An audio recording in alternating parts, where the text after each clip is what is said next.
गांव में रघु नाम का एक किसान रहता था। उसके परिवार में केवल वह और उसकी पत्नी थी। एक दिन रघु और उसकी पत्नी अनाज बेचने के लिए दूसरे नगर गए। जब वे अनाज बेचकर लौट रहे थे तो वे एक सुनसान रास्ते से गुजर रहे थे। दूसरे राज्य की सीमा पार करते ही उन्हें कुछ डाकू मिल गए। उन डाकुओं ने किसान और उसकी पत्नी के पास जो भी था सब कुछ लूट लिया और इस तरह उन्हें भिखारी बना दिया।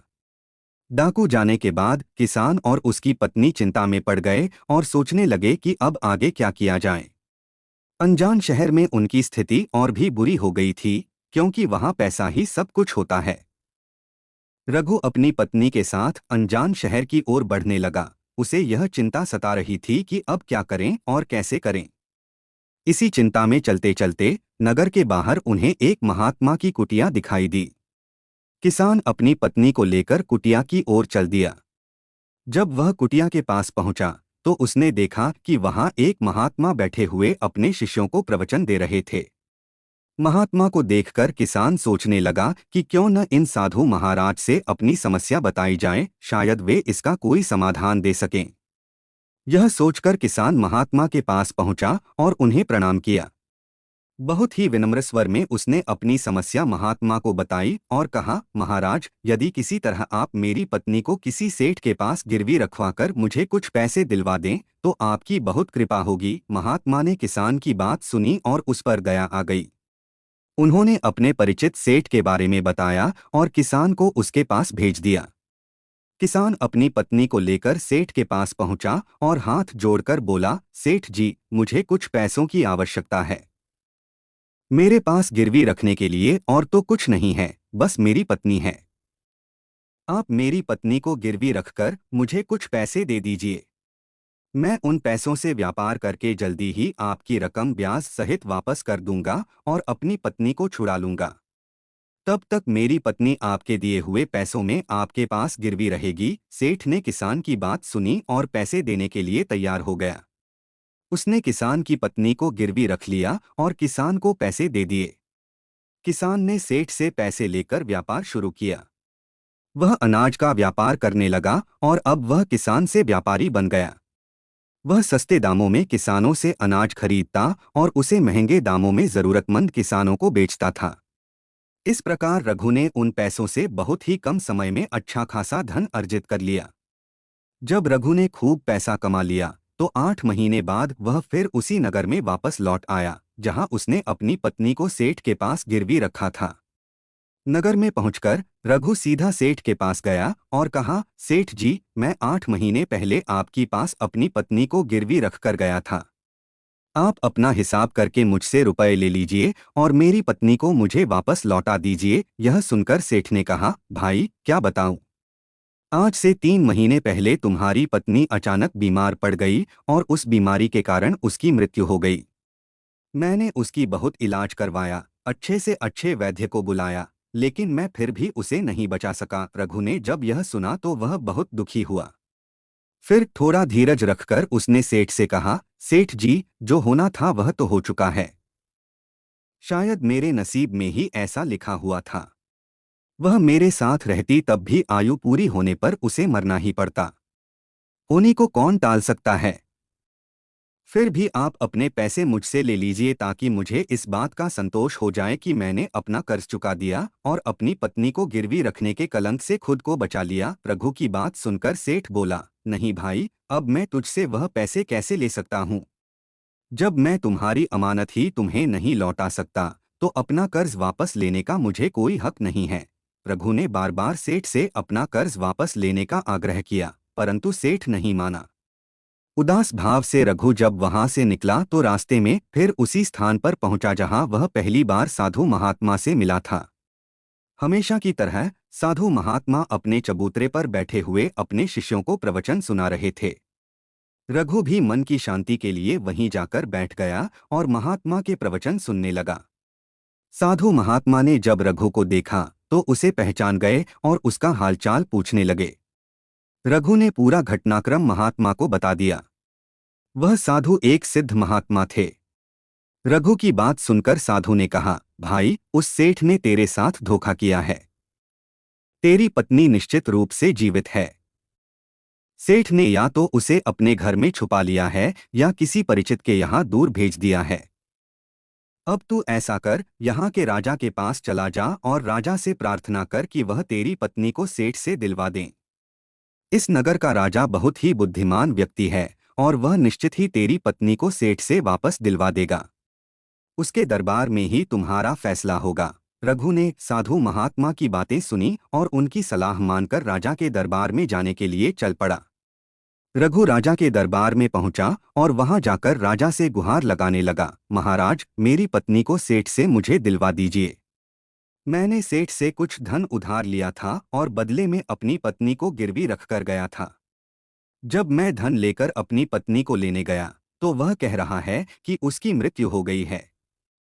वह झूठ बोल रहा है। रघु की प्रार्थना सुनकर राजा ने सेठ को दरबार में बुलाया और उससे पूछा, सेठ, क्या यह बात सच है कि इस किसान ने कुछ रुपयों के बदले अपनी पत्नी को तुम्हारे पास गिरवी रखा था? सेठ ने स्वीकार करते हुए कहा, हाँ राजन, यह बात बिल्कुल सच है। राजा ने फिर पूछा, तो तुम इसकी पत्नी को क्यों नहीं लौटा रहे हो? सेठ ने जवाब दिया, महाराज, मैंने इस किसान को बता दिया है कि 3 महीने पहले उसकी पत्नी की मृत्यु हो चुकी है। अब मैं धर्मराज के पास जाकर तो उसकी पत्नी को वापस नहीं ला सकता। राजा ने पूछा, क्या कोई गवाह है जो इस बात की पुष्टि कर सके कि उसकी पत्नी की मृत्यु हो चुकी है? सेठ ने कहा, जी महाराज, इस बात की पुष्टि वह वैद्य कर सकता है जिसने उसकी पत्नी का इलाज किया था। इसके अलावा 4 व्यक्ति और भी गवाही दे सकते हैं जो उसकी पत्नी को श्मशान में जलाकर आए थे। सेठ ने यह बात इतने आत्मविश्वास के साथ कही कि राजा को भी उस पर भरोसा हो गया। तब राजा ने रघु से कहा, भाई, अगर तुम्हारी पत्नी जीवित होती तो हम उसे अवश्य दिलवा देते। अब तो हमारी भी मजबूरी है। इस प्रकार राजा ने रघु को समझा बुझाकर वापस भेज दिया।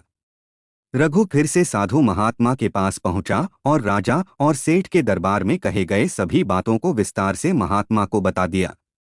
यह सब सुनकर महात्मा ने कहा, मैंने राजा को इतना विवेकहीन नहीं समझा था। मुझे दुख है कि उसने तुम्हारे साथ न्याय नहीं किया। राजा ने सेठ की बातों पर तो यकीन कर लिया और तुम्हें समझा बुझाकर वापस भेज दिया। अब तुम मेरी एक बात सुनो। एक बार फिर से राजा के पास जाओ और उससे कहो कि सिर्फ 3 घंटे के लिए वह अपनी राजगद्दी पर मुझे बैठने का अधिकार दे दे। तब मैं राजा को बताऊंगा कि न्याय कैसे किया जाता है और न्याय किसे कहते हैं। रघु एक बार फिर से राजा के दरबार में पहुंचा और जैसा महात्मा ने कहा था उसने राजा से वैसा ही कहा। राजा ने रघु की बात सुनी और कहा, मुझे 3 घंटे के लिए राजगद्दी छोड़ने में कोई ऐतराज नहीं है। यदि ऐसा करने से तुम्हें न्याय मिल जाएगा तो मैं 3 घंटे के लिए उस साधु महात्मा के लिए अपनी राजगद्दी छोड़ दूंगा। तुम उन महात्मा को राज दरबार में ले आओ। रघु ने जब राजा के यह वचन सुने तो वह साधु महात्मा के पास गया और उन्हें राज दरबार में ले आया। जब साधु महात्मा राज दरबार में पहुंच गए तो राजा ने अपनी राजगद्दी उन साधु महात्मा को सौंप दी। राजगद्दी पर विराजमान होते ही साधु महात्मा ने सेठ को दरबार में प्रस्तुत किया और उससे कहा, सेठ जी, आपने कहा कि इस किसान की पत्नी आपके पास रहते हुए 3 महीने पहले ही स्वर्ग सिधार गई और आपके पास उसकी मृत्यु के गवाह भी मौजूद हैं। क्या मैं उन गवाहों से मिल सकता हूँ? राजा बने साधु महात्मा के आदेश पर सबसे पहले उस वैद्य को बुलाया गया जिसने रघु की पत्नी का इलाज किया था।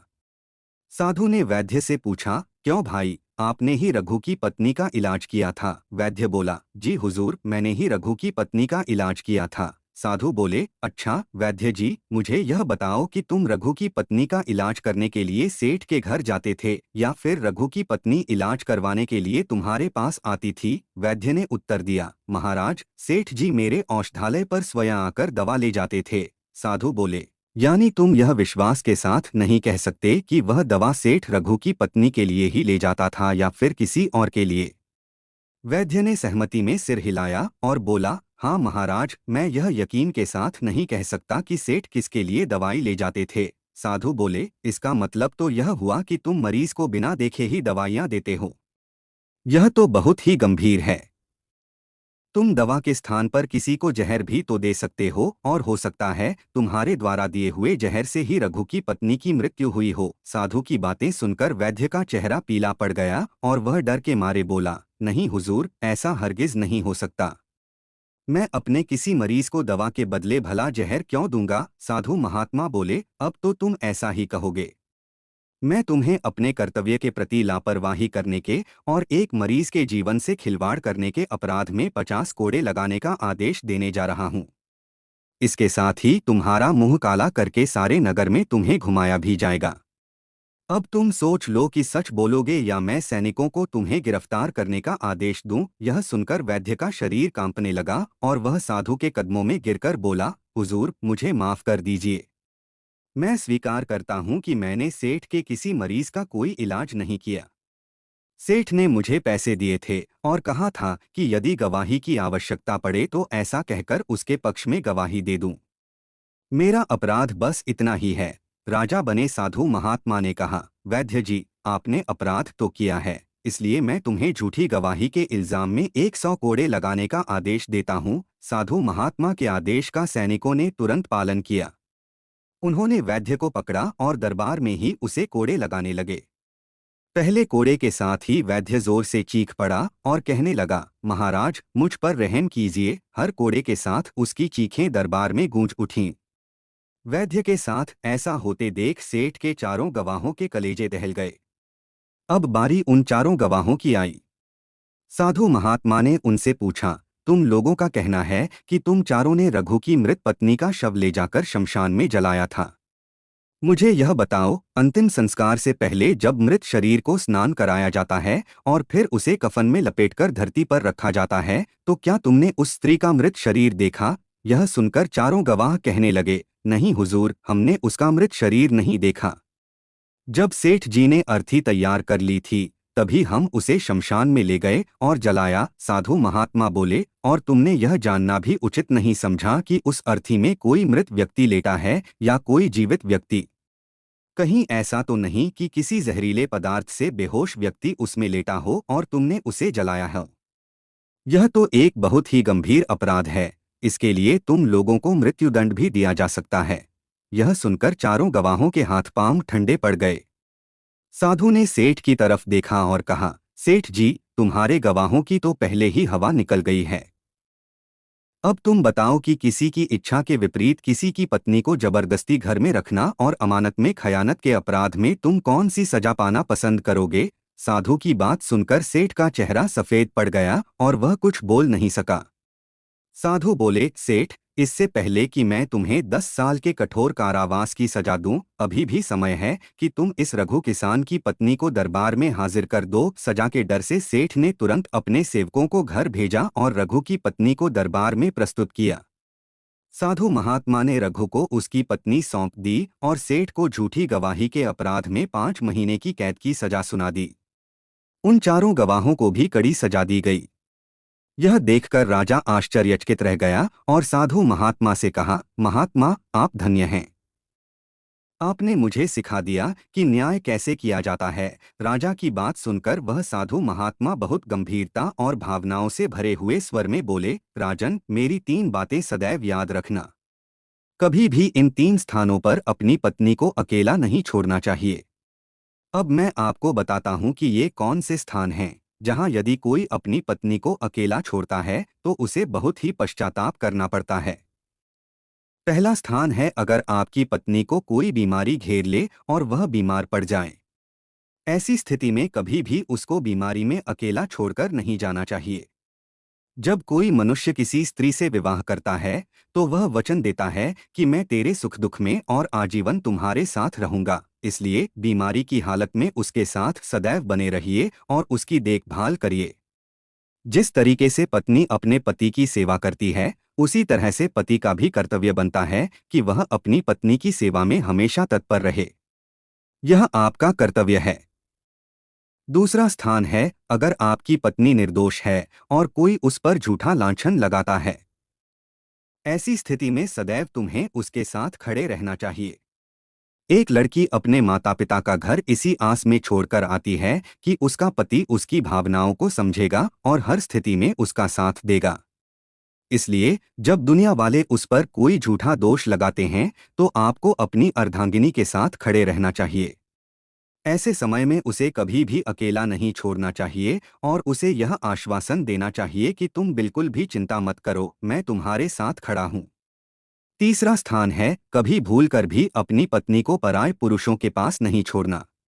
किसी भी परिस्थिति में अपनी पत्नी को किसी अन्य पुरुष के साथ अकेला नहीं छोड़ना चाहिए, क्योंकि आज के समय में किसी का कुछ नहीं पता, कौन कब और किसके साथ दगा कर दे। साधु महात्मा की बात सुनकर रघु और राजा को भी यह बात अच्छी तरह से समझ आ गई।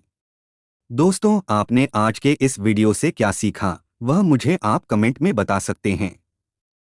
मुझे उम्मीद है कि आपको आज की वीडियो पसंद आई होगी। इस वीडियो को उस इंसान के साथ शेयर करें जिसे यह कहानी सुनने की ज़रूरत है, और हमारे चैनल को सब्सक्राइब करें। फिर मिलते हैं ऐसी एक और नई वीडियो में एक नए संदेश के साथ। तब तक के लिए अपना ख्याल रखें।